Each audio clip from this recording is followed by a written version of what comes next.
Sorry for the bit of the late start. I'm Claire, and welcome to Building a Civically Engaged Community. This event is part of Leadership Week at OSU, and it's hosted by us. We are OSU Votes. We're a nonpartisan organization with the Office of Student Life, and we work to increase voter turnout and civic engagement on campus. And so, like I said, I'm Claire, and I'll be co-moderating this panel with Shruti. Before we begin our program, we want to start with a land acknowledgement from the OSU Multicultural Center. So we would like to acknowledge that the land that the Ohio State University occupies is the ancestral and contemporary territory of the Shawnee, Potawatomi, Delaware, Miami, Peoria, Seneca, Wyandot, Ojibwe, and Cherokee peoples. Specifically, the university resides on land ceded in the 1795 Treaty of Greenville and the forced removal of tribes through the Indian Removal Act of 1830. As a land grant institution, we want to honor the resiliency of these tribal nations and recognize the historical context that have and continue to affect Indigenous people of this land. Tonight, we're joined by a group of student panelists who are actively involved with student orgs that do work in the Columbus community. Though many students consider Ohio State home during their time as Buckeyes, their influence left on the Columbus community extends long beyond the handful of years that they spend on campus. Today's event is meant to discuss ways in which students can be conscious of their impacts while engaging with meaningful work in Columbus during their college years. Panelists, we're really excited to hear your perspectives about the organizations you're involved with, the work that you do, and why it's important to you. One final note before we get started with introductions. This is a hybrid event, which means that some of our audience members are watching from the Union as well as over Zoom.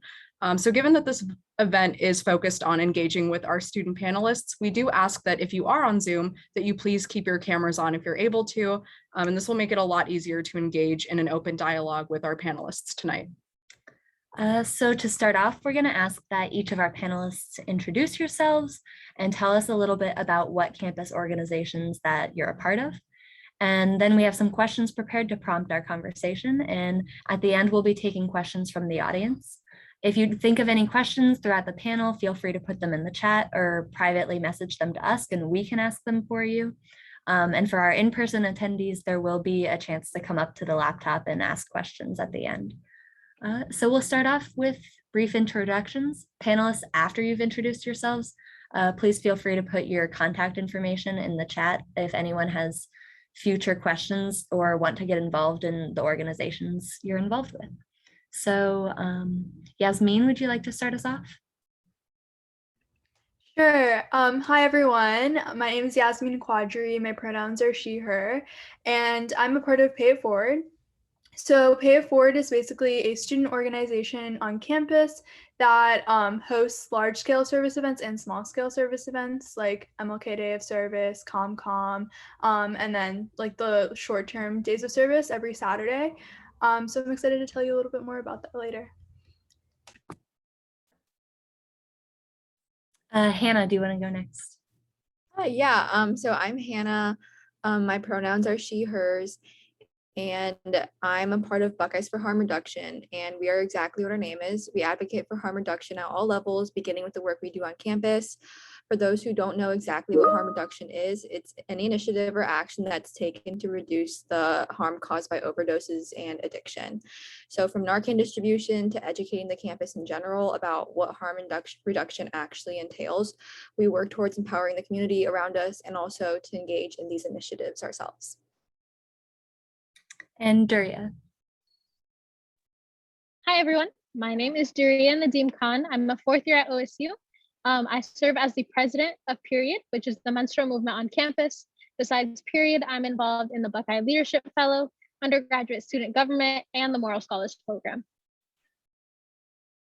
Awesome. Thank you so much for those introductions. And so now we're going to move into some questions. Once again, audience members, if you have questions as you listen to our panelists speak, feel free to ask them at the end, message them in the chat, or message them to us personally.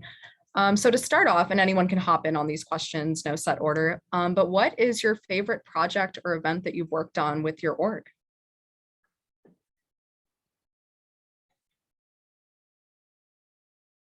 So I can start off with this one. Actually, one of my favorite projects is happening this Saturday. So, free plug. We're actually organizing a rally with Michigan. It's called MyPad, Michigan Period Action Day. So OSU and Period OSU worked heavily with OSU Ohio legislation to get the tampon tax repealed. And now Michigan is following in our steps and in the process of repealing their tampon tax. So just to give a little overview, what the tampon tax is an additional tax on menstrual products. In Ohio, we don't have that anymore due to Period OSU because we did a great job. But now Michigan is in the process of doing that. So we're actually going to Michigan on Saturday and supporting them through their rallies. Also taking part in a documentary that MSNBC is filming while they take us on our journey from Ohio to Michigan as we pass on the baton of the social justice activism effort that we're doing. So in this, we'll start off in Ohio, where we look at the effects of no tampon tax, and then go to Michigan and like purchase the same exact item and see that there is a tampon tax and the effects and how it impacts others who are menstruating. So with that, if you're not able to come to Michigan with us on Saturday, we do have an event on Friday that we're doing in the resource room to help make posters for the rally, and as well as a packing party, which means that we're collecting menstrual products to donate to the Mid-Ohio Food Bank. The Mid-Ohio Food Collective is the 14th largest in the country, and it's one of our partnerships. So we're collaborating with them to give back to our community and pack products for those in need. So feel free to come join us tomorrow at 5 p.m. in the resource room. I can go next. So Buckeyes for Harm Reduction is a relatively new organization on campus. And last year, as its first year, I would say my favorite project that I did was Harm Reduction Week, which is also currently our biggest event of the year that we're planning for. So there's a week in April every year that BHR aims, Buckeyes for Harm Reduction, aims to table every single day, focusing on Narcan distribution and fentanyl test strip distribution for students and providing them with the resources for safe drug use. This year, we're planning on doing a larger scaled event, so not just tabling every single day. We're still working on that, but definitely very looking forward to that.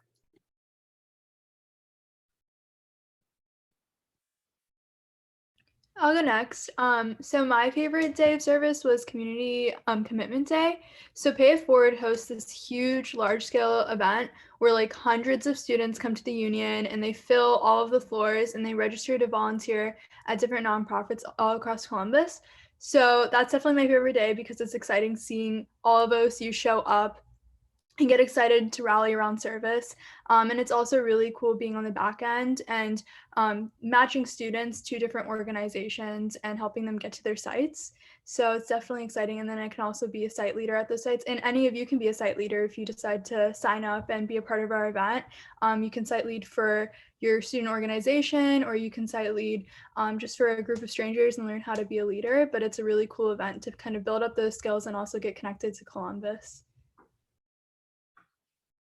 Great, thank you so much for those answers. So our next question is, why do you think it's important for Ohio State students to get involved in the Columbus area as temporary members of this community?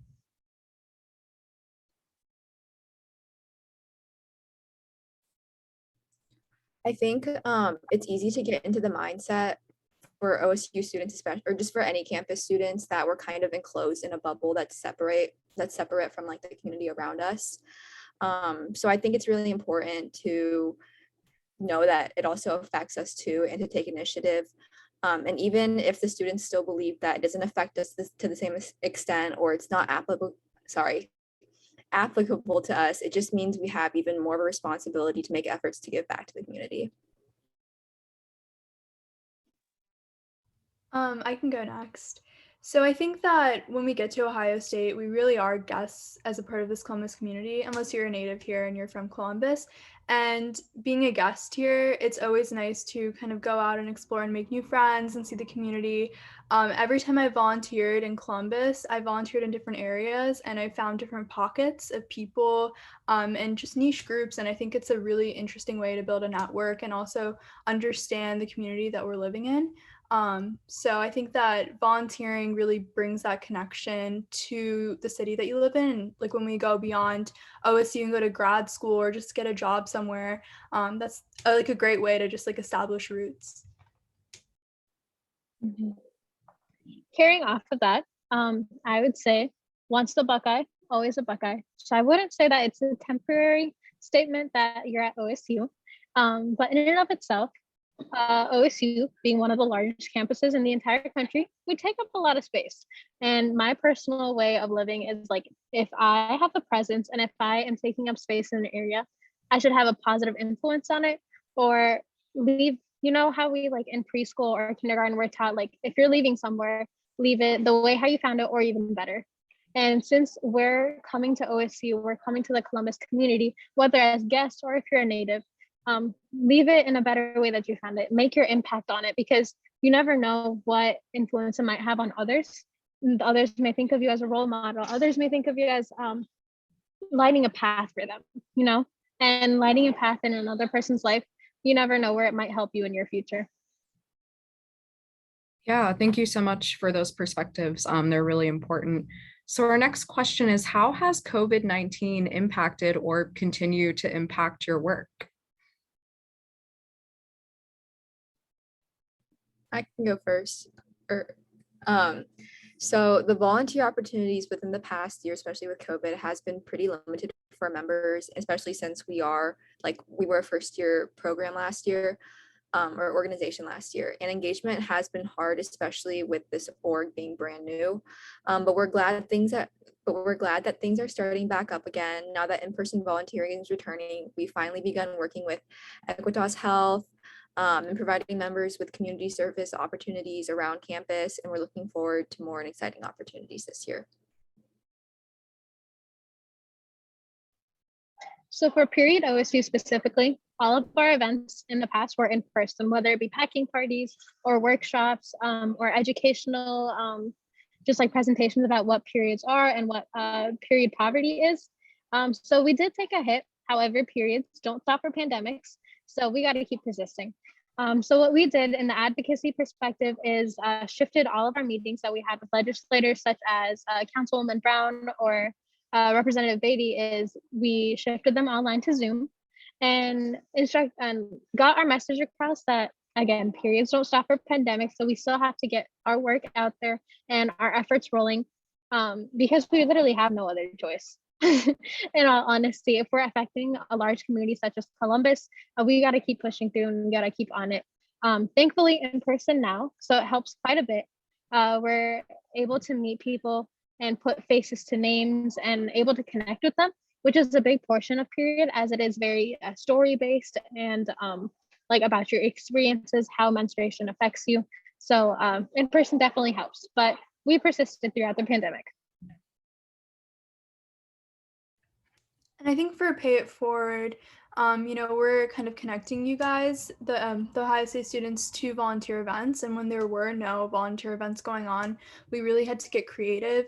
And our director, she's our former director, Alyssa, she helped create a database of nonprofits that needed different supplies and sent that out to the community. And I think that really helped. And then currently, we're kind of seeing a shift in the need of the community.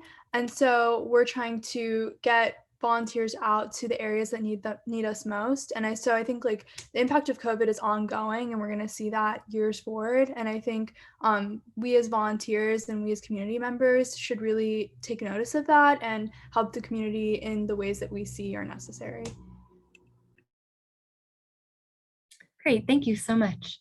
So our next question is, how do you avoid burnout and stay motivated, especially in the face of challenges?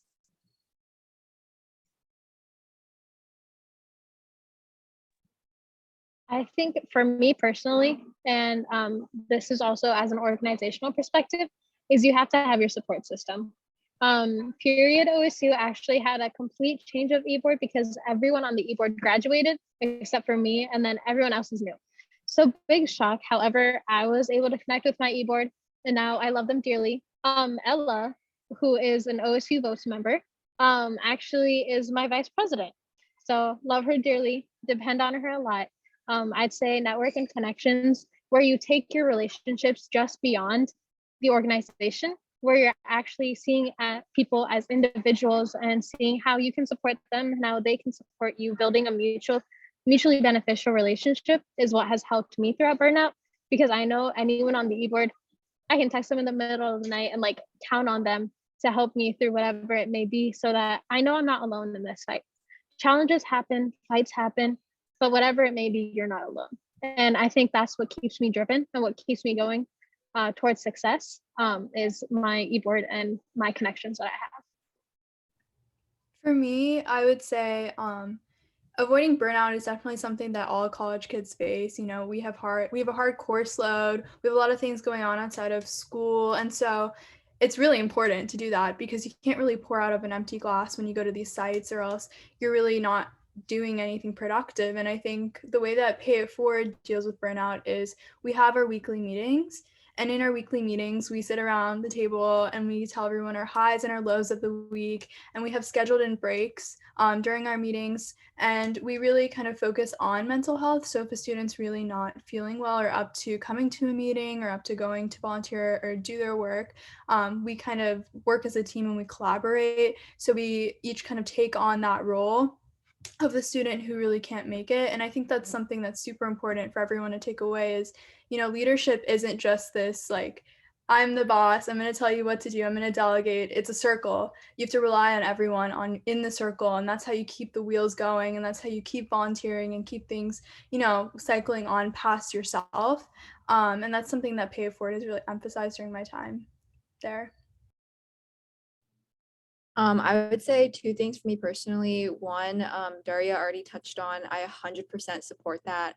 I think the support system and the people around me are a huge part of why I'm currently working on not burning out. But I'm always around the people on BHR's e-board. Dennis is the president, and you can just see his passion for harm reduction every time you see him talk, or even like the emotion that he has while he's talking about it. I see that, and it kind of just makes the gears in my brain turn a little bit more, and I'm like, wow, like I see that and I want to do that too. And the second point is truly understanding and doing the work that you're doing with the purpose. So for harm reduction specifically, anyone can stand there and just hand out Narcan. But if you don't understand why, you're not really destigmatizing the issue for yourself. And to you, you might just be providing drug use resources for someone who uses drugs. But if you can see the purpose behind it, you can see like why you're doing it first of all, but also it changes the way you talk, it changes the way you see other issues, and changes the way you interact with other people and the community around you. And it's just so different when you actually understand what's going on. Thank you. Yeah, those are all really great perspectives on like dealing with burnout in some ways that it's been made easier with like your support systems and your purpose. So it's okay if you need a second to think about this next one, but after the work that you've done in Columbus, is there anything you've learned about Columbus that you may not have otherwise known if you hadn't gotten involved with your organization?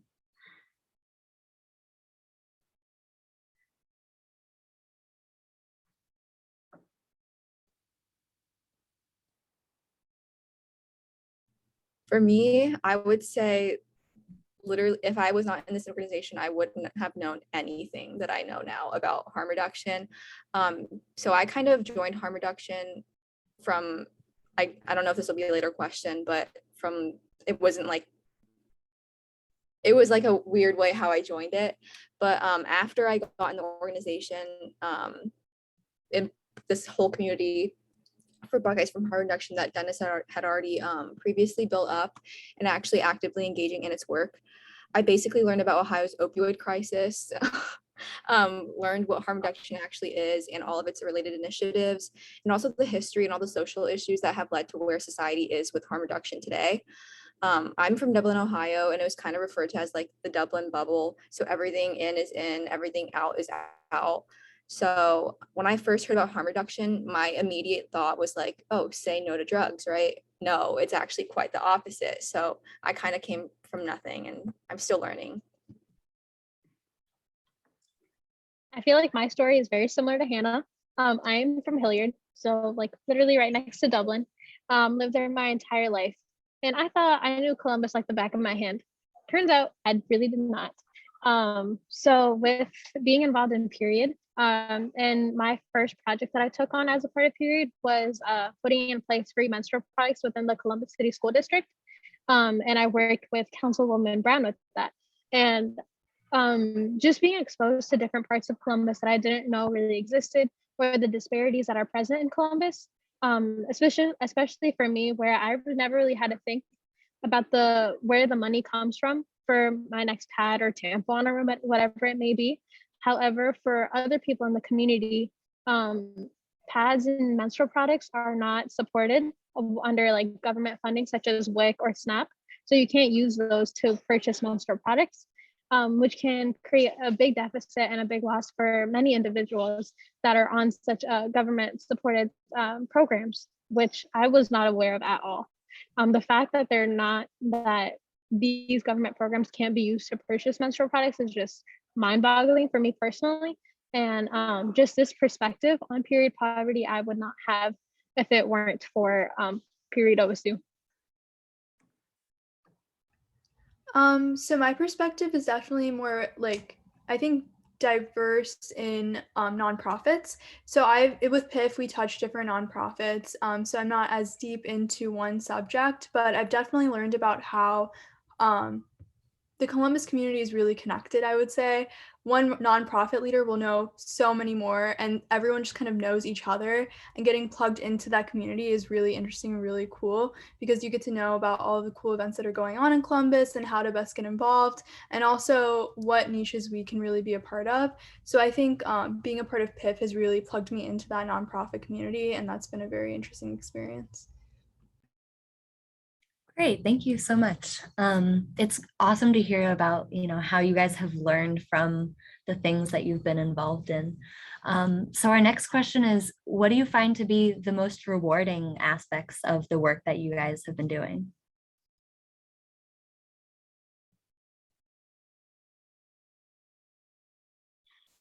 I feel like for me, this might be a very personal win, and it can be different for anyone who works in Period. I come from a Pakistani household where menstruation and period is a very taboo topic. However, when I first joined the org, I told my parents about it. They're like, what in the world are you doing? Why are you involved in this? You shouldn't be talking about this. Don't mention this ever in front of your grandmother. I'm like, interesting. We got to shift this narrative. And now my dad knows when my cycle starts. So that shift from it being a topic that was never allowed in my household to where the head of the household or my father in like the cultural perspective is more than willing to talk about it, knows what size pads I wear, knows where to get them, knows everything about it, is a personal win for me, as it shows a very big cultural growth or like mental growth within my personal family. That happened because I was involved in Period and I was adamant about making this change happen. Other satisfying portions of it include when you go to donate the products that we pack and seeing who it personally affects. You always organize these programs and everything, and you have these people in mind that are benefiting from it. But then when you actually see it in real life, like when you're donating to the Mid-Ohio Food Bank or when you're donating to different homeless shelters around the area, it leaves a different mark. It leaves a lasting impression, and like those images stay in your head forever. It's very rewarding. And I would say, like, very similar to Duria, one of the most rewarding aspects of service is getting to know the stories of the people that you meet. So the stories of the nonprofit or the stories of the individuals who are going to the nonprofit, serving with you, you're working for or with. That's honestly the most rewarding part because I take away those stories and I remember those stories like years later.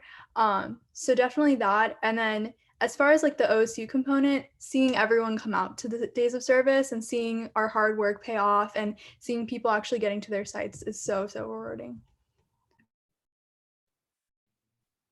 I definitely agree with those. But also for me, I say like the fact that I'm being educated along the way and everyone in our org is also being educated along the way is definitely one of the most rewarding aspects.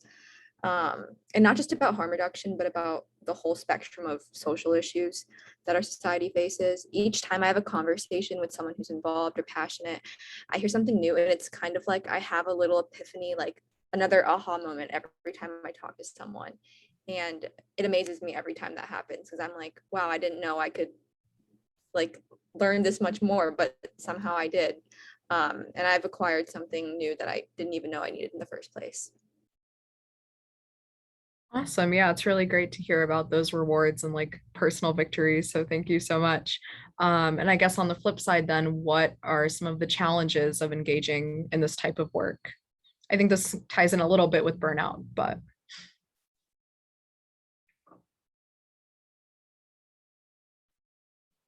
So I think with periods and menstruation being a taboo topic, I personally faced it a lot during the student involvement actually on campus, where they saw the word period and menstruation, and many of the people just turned the other way, walked away. Like they're not even open to the idea of talking about it or discussing it, or people saying like, oh, that's an organization only for girls. I'm like, no, there are menstruators that identify as female, and there are other individuals who don't identify as female, but also menstruate. Just that ideology and that just, I don't know, the stereotypes are what are the biggest challenges for me to overcome. And just like getting at the people's thick heads, thick skulls can be difficult at times. But I mean, it takes a conversation, it takes like a sit down, reevaluation of what you really think. Why do you think that, to overcome that? So that's definitely a big struggle with periods and menstruation, the taboo that's associated with it and the stigma.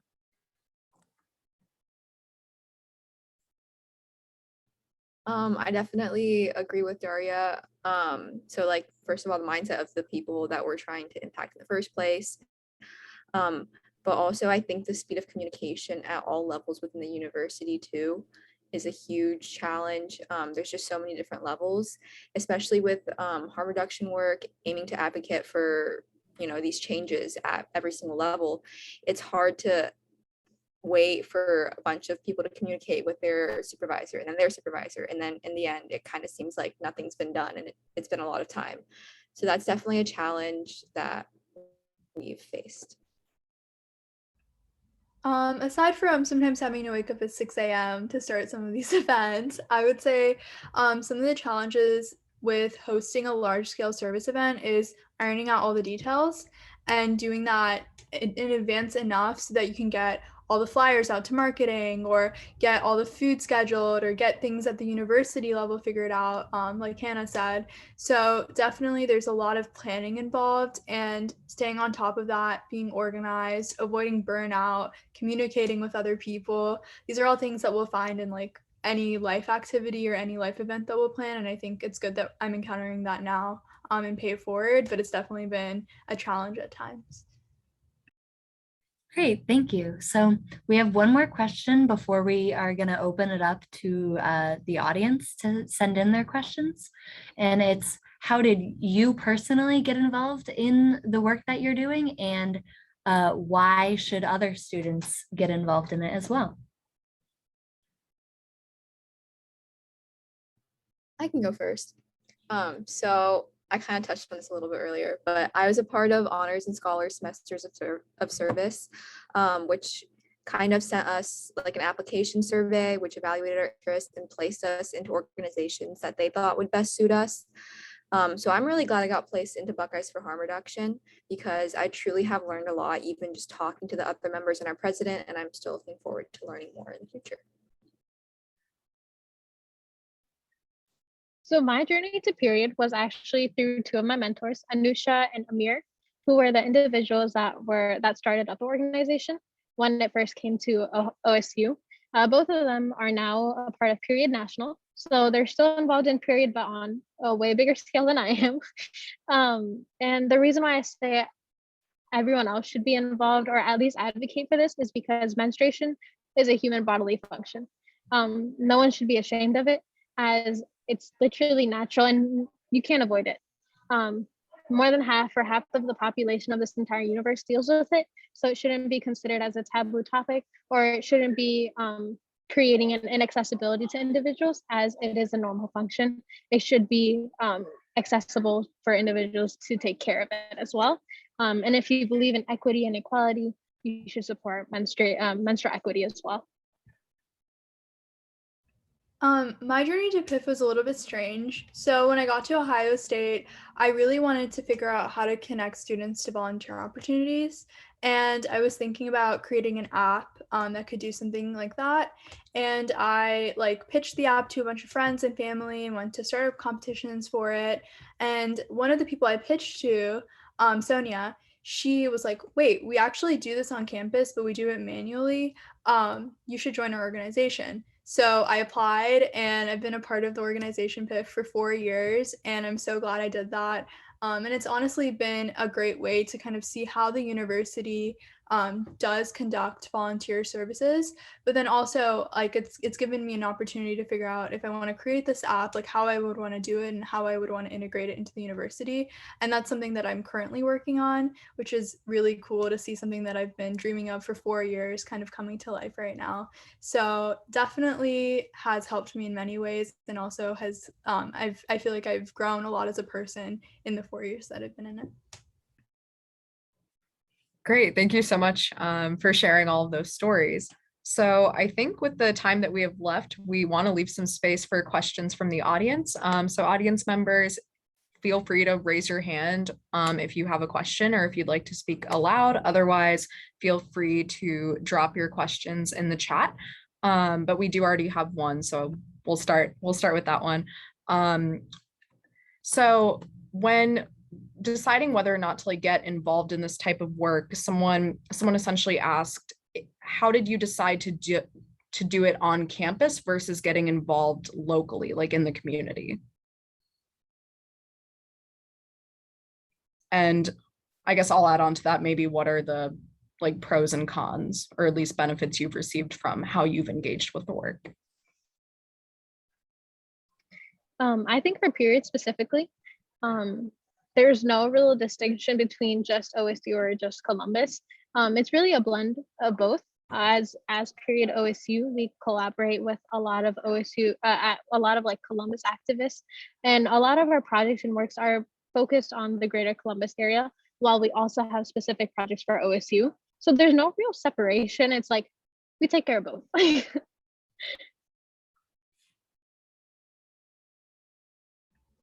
I think that's really, really true. I think that inherently any service that you do is going to be a part of the Columbus community. And so PIF is really about that. It's about getting into the community. So I would say the main differences between starting at an OSU organization versus a local nonprofit would be when you're at OSU, you're working with students. And I think that's really nice because you can make new friends and you can connect within the university. When you work in a local organization, you meet a lot of nonprofit leaders and you meet a lot of people that maybe aren't a part of the university, that are on the fringes of the university. And I think it just is a very different experience in that sense, where the communities that you work with are very different, but the people you serve end up being the same, I think. I like both of your guys' points a lot. I also think that when you're involved on OSU's campus, a lot of the people that you're working with are kind of growing with you as you're getting more and more involved in the organization. So that might be kind of a different take on the two sides. So yeah, but definitely those 2 points too. Great, thank you. Someone else messaged, you guys have touched on this a little bit, but what tips do you have for connecting with community members outside of Ohio State?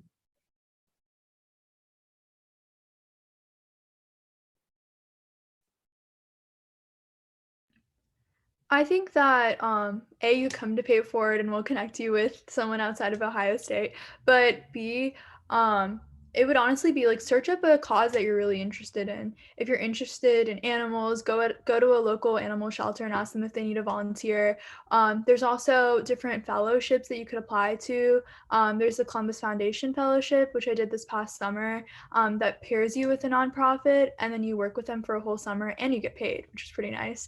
So there's different things like that. If you just search them up, you'll find them, or you can come to pay for it and we'll connect you to some opportunities. I was going to say the same exact thing. Just as an education, Google is our best friend. So Google is also our best friend in social justice and community service and organizing.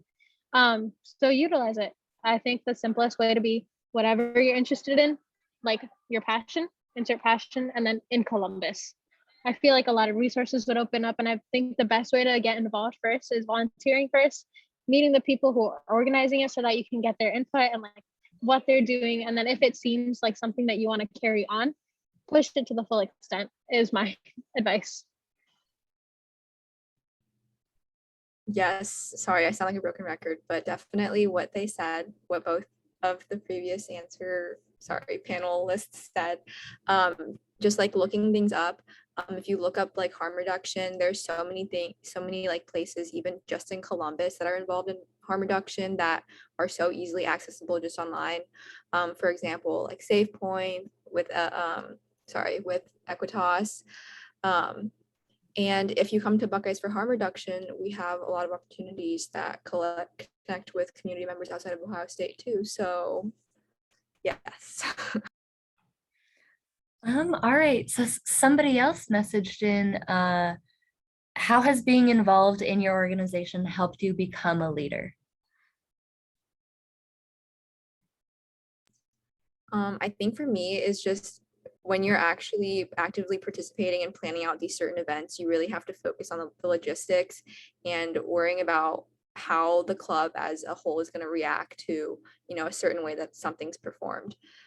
So doing that, it's helping me become more organized and thinking about like how I'm going to communicate to people. So all of those like aspects I'm like getting exposed to more.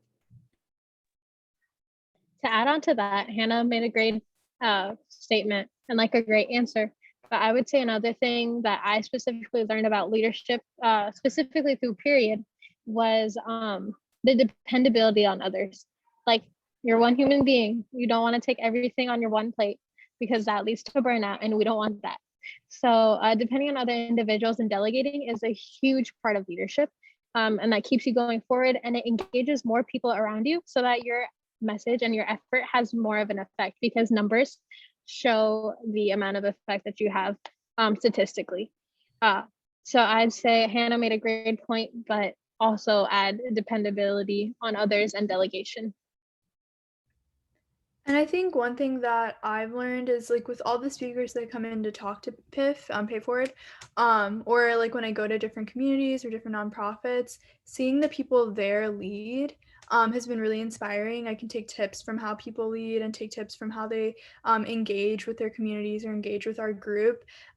So definitely like learning from others, and then being thrown out into the wild and on a nonprofit volunteer event and having to lead a bunch of strangers as we volunteer for the day, I think definitely has like honed in my leadership skills and has made me more able to like host icebreakers and really like get people to reflect on what service they've done, things like that. So I think just kind of like taking the jump and starting an event definitely like helps you to like build those skills. Awesome. Thank you for those responses.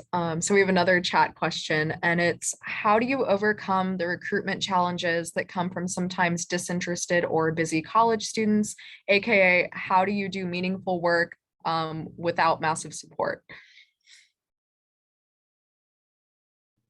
For our club specifically, we kind of have, so first of all, we have meetings every other week, but also every other meeting we try to incorporate a social aspect to just to make it a little bit more engaging for members and to have an initiative to come and not only learn about harm reduction, but also just to get to know each other better and build like community around the organization. So that's just one way we're working on that. My answer is definitely the same thing. Like we do different topics at our meetings, and I think that helps us kind of break the monotony of maybe just like a sitting down through an agendaed schedule and like learning about or hearing from like our leaders. It's also like learning about the different social issues that are going on in Columbus. So I think like having a variety, and then also we as Pay Forward leaders go and serve during some of our meetings, and I think that also helps us connect with like the goal of our organization. So for us, we've actually left it up to our members on like how much they want to participate. It's on a spectrum. And like each individual is like divided into their subcommittees of service, education, and advocacy, depending on what they're most interested in. So in and of itself, if they're more interested in it, they're going to gravitate towards that subcommittee to help them feel more engaged and more direct contact with an e-board member. Along with that, we've actually shifted so that all of our in-person events are called period parties. So they're literally just socials just to like talk to one another, because one thing that we noticed last year was that people in your subcommittee were really close. However, like across subcommittees, you didn't really know the people or the projects or anything. And that's what we wanted to mend. So that's where period parties came about. And those are in-person events where all the subcommittees are together, and we just talk, chill, update one another as to what's happening within like other parts of the organization. And it's just good vibes all around. Great, thank you so much. So I think we probably have time for one or two more of the questions if anyone has any more.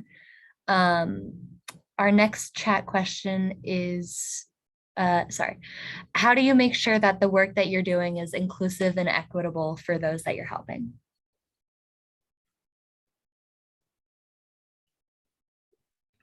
I think that is a challenge that any organization is constantly trying to get better at.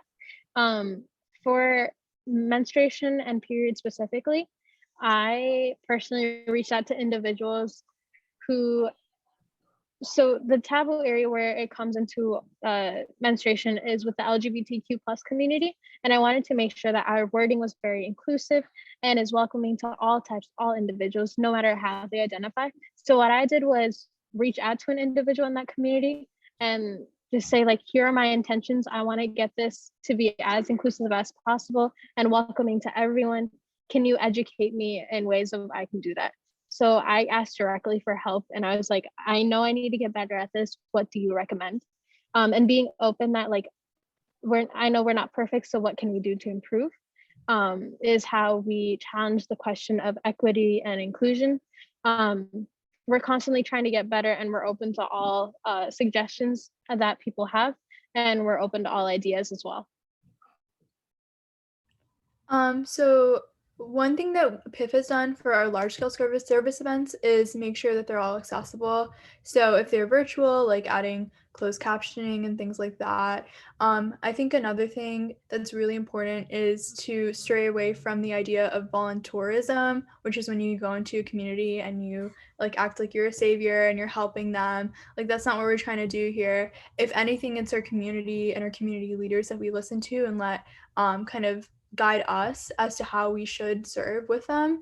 So I think definitely being aware of the needs of what's going on and talking to people and really just like approaching it with a curious mindset rather than a I think I know what I'm doing mindset helps break that down a bit.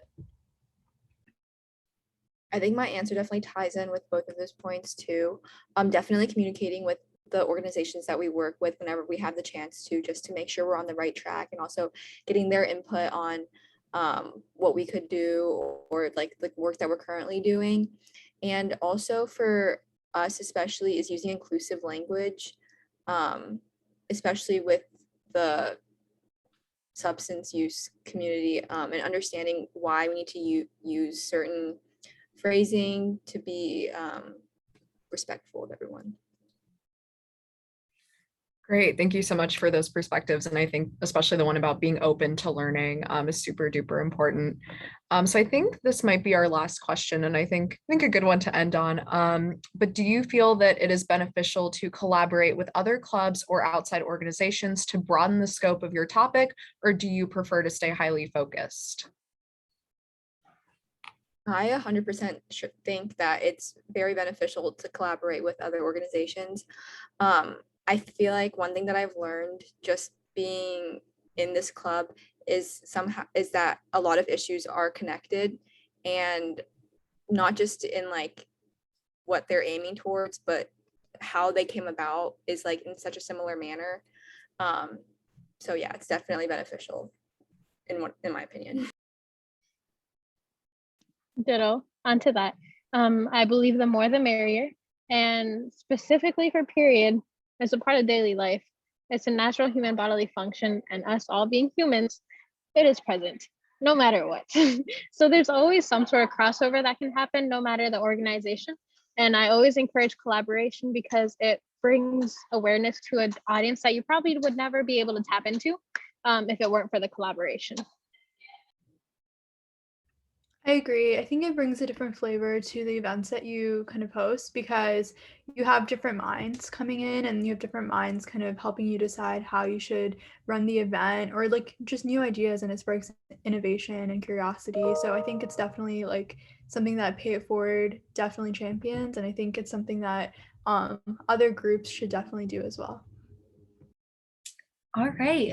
With that, I want to thank our panelists so much for all you've told us tonight. Your insights have been fantastic. Do you have any final thoughts or upcoming events you want to plug or information you want to share before we close out for the evening?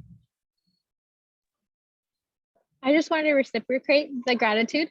We really appreciate the opportunity to share our experiences. And we welcome events like this so that we can get exposure to all different sides of campus and other organizations who are doing similar stuff. I dropped my contact information in the chat. Feel free to reach out anyone who's in the audience.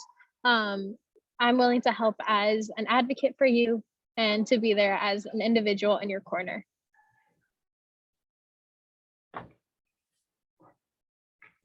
I've also dropped my contact information. Feel free to reach out.